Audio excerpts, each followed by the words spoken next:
Hello and welcome. I'm glad you're here. In today's video, I want to talk about guilt tripping. And if one experiences enough of this growing up, how it can lead to an association of the disappointment of others with a deep sense of shame and guilt within ourselves. And over time, this can lead to the inability or the unwillingness of somebody to set boundaries, to say no, to express their likes and dislikes or their wants and their needs because they don't want to risk disappointing the other person and feeling that guilt and shame within themselves. So, guilt tripping. Guilt tripping is a form of manipulation, as we know, that some people use to get something from another person, or even as a way of expressing their own disappointments and upsets. They could be looking for a favor. They may even just want your friendship to spend time with you. And it tends to sound a little like, I took you out for dinner the other night, so you should spend time with me today. Or after all I've done for you, I can't believe you said that to me. Or, you said you were going to help me, so you should come along with us today and do that. And kind of like a real sense of making the other person feel terrible about themselves if they don't do this, or that they should be ashamed.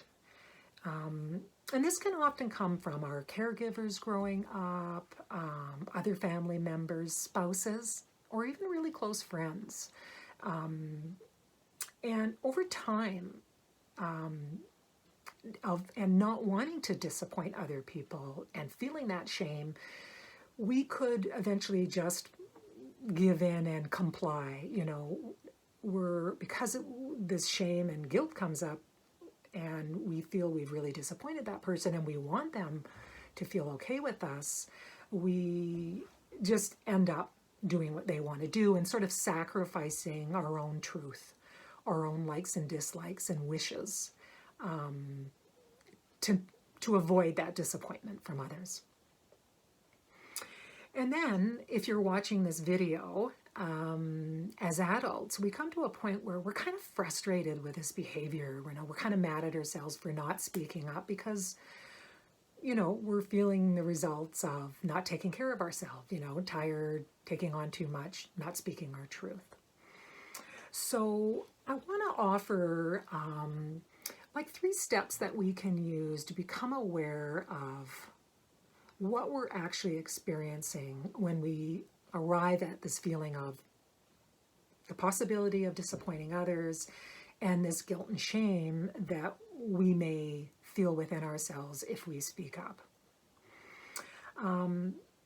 So the first one is this understanding of the guilt tripper. And we really need to know that people who use this manipulative way of getting what they need and they want are not doing it purposely to hurt you. It's just a way that they learn to get what they need. And granted, it's not so skillful. It is how they learn to do things. And even though when you're in the receiving end of this, it can be really uncomfortable, we do have to keep in mind that it actually isn't personal. It's just more of the other person just doesn't know how to ask for what they want or express what they're frustrated with. So we can really keep that in mind, when we're thinking, this other person's probably going to use the guilt trip on us when we interact with them, but we can really know in our hearts that this is where it's coming from for them, okay? And then the second thing is, because we've learned to associate guilt and shame when people are disappointed, when they're expressing disappointment, the other person doesn't even need to express disappointment anymore. We've just got that habit formed that we know we might disappoint someone, so we're not gonna, because we're gonna feel shame and guilt. So the second point is having that awareness that we don't even need anybody to guilt trip us anymore. We've just automatically, we're doing it to ourselves now. We're just like, if I speak up and possibly disappoint that other person, I'm going to feel this horrible sense of guilt and shame. So our automatic reaction is to not say anything.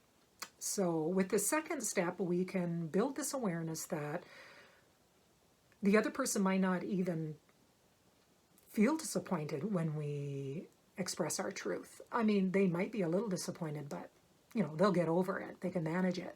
But it's us that are making it more than what it really needs to be. And then the third part that I like to really keep in mind is, I think over time when we have been made to feel shame and then we do for other people, we start to think that when we do disappoint others that, oh, what are they going to do if we don't help them? Or, we start to have this feeling like they need us. If we don't take care of them, how are they going to survive? When in reality, we really need to know and breathe truth into the fact that other people can take care of themselves. They really do have the inner strength, the ability to manage their own disappointment if we can't help them, if we don't give them what they want. Because we can do this for ourselves. If other people don't help us when we want help, or don't, give us their friendship when we want their friendship, well, we adjust. We understand. We learn to cope with it. So other people really can live without us. We don't have to serve them if it's not suiting us and we have to say no, or we can't right now for whatever our reasons are. They can take care of themselves. So this frees us up to express ourselves honestly. So those three things, that the guilt tripper really isn't expressing themselves to hurt us personally. It's just their not so skillful way of going about getting what they want. Number two, we're just automatically creating or linking shame and guilt as a possibility if we have to disappoint others. And if we do have to disappoint others, remembering that they really can take care of themselves and things will be all right with a little bit of time. People will figure other things out. And the other thing to really remember here is our intentions. Perhaps as people who do want to please, we have to remember that when we are speaking up for ourselves, when we have to say no, when we can't help somebody right now, that our intention isn't to hurt those people or to be mean. Our intention is to be honest. Our intention is to take care of ourselves and also to allow respect and strength for the other people to manage their lives. And again, this is what creates a better relationship going forward. As we, both parties, sort of figure out where we now have to stand with this new set of parameters.